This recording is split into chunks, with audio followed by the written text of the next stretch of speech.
morning, reception. Welcome to today's first topic lesson. Now, I hope you're ready to hear a wonderful story because I have found a brilliant book to share with you today.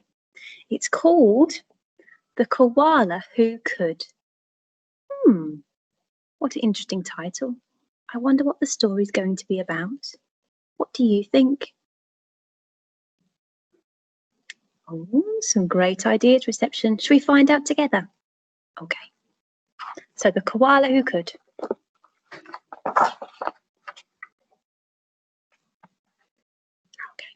Hope you can see the pictures. In a wonderful place at the breaking of dawn, where the breezes were soft and the sunshine was warm, a place where the creatures ran wild and played free, a koala called Kevin clung to a tree. Can you see Kevin yet? He's here, holding on tight in the shadow of the branches. He doesn't look too happy.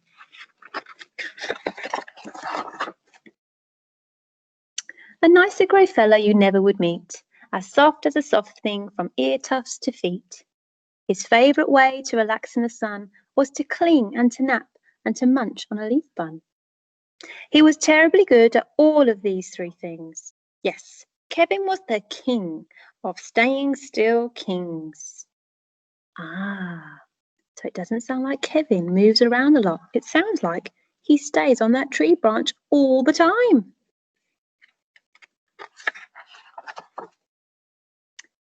You see, high up was safe since he liked a slow pace, while the ground below seemed a frightening place. Too fast and too loud and too big and too strange. Nope, Kevin preferred not to move, nor to change.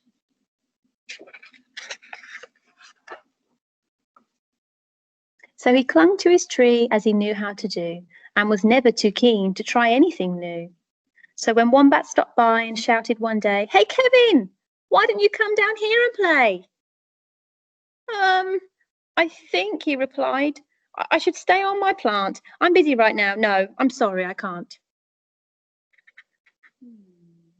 Why do you think Kevin said that to Wombat? Why didn't he want to go down and play? Can you remember what he said before? That's right. Down there looked quite frightening. He liked to be up in his tree where he felt safe. He wasn't ready to do anything new. "Why not?" cried the Roos, who liked the idea. "Yes, why?" called the Dingoes. "You've nothing to fear."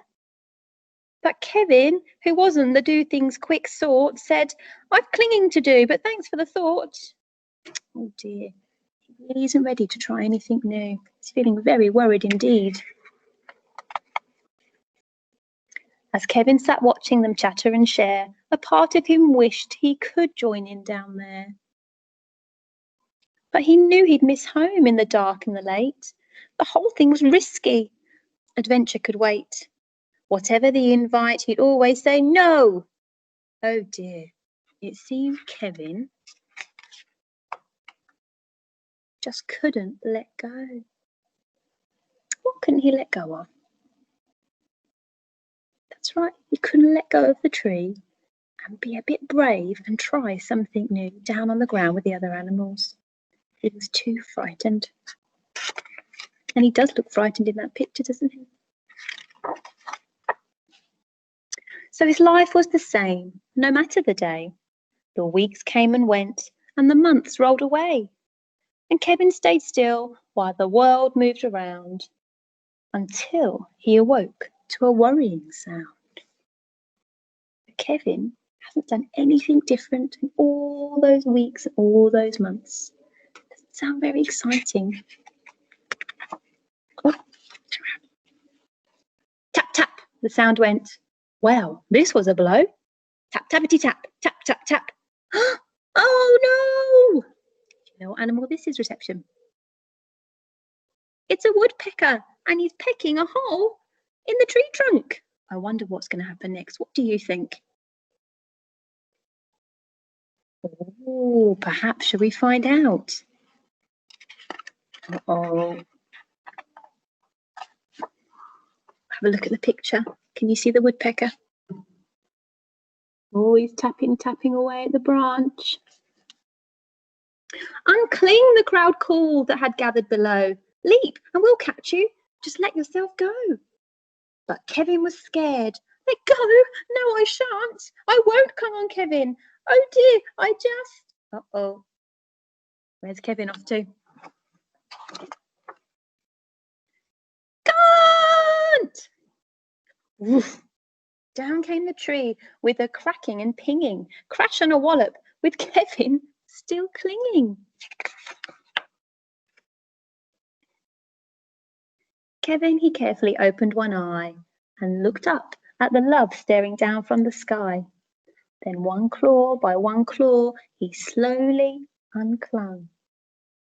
He felt springy and light and happy and young. This is my favourite line in the story section. He looked up at the love staring down from the sky. Isn't that wonderful? All of his friends cared about him and they were looking down, ready to help him get off the tree. I think that's really wonderful. The worst he could think of had now come to pass, and he was just fine. Why? He felt quite first class. So when Wombat held out a most welcoming paw, Kevin, he didn't hold back any more. What did Kevin do now?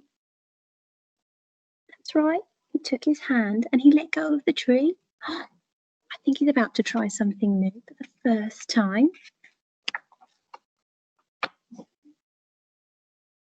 When Dingo asked, "Now will you come out to play?" the crowd all joined in with a, "What do you say?" And even though this wasn't part of his plan, Kevin replied, "Yes, I think that I can." And Kevin from then on was, this is us getting tongue-tied. Let's start that again. And Kevin from then on was always can do. Because life can be great when you try something new. What a lovely end to the story. And just have a look at Kevin in that picture with all his friends.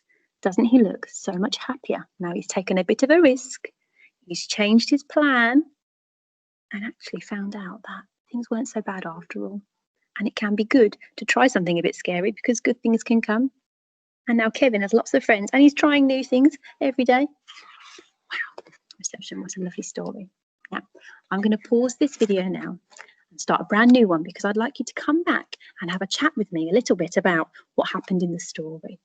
Okay, so I'll see you soon. I hope you enjoyed the story. Okay, bye.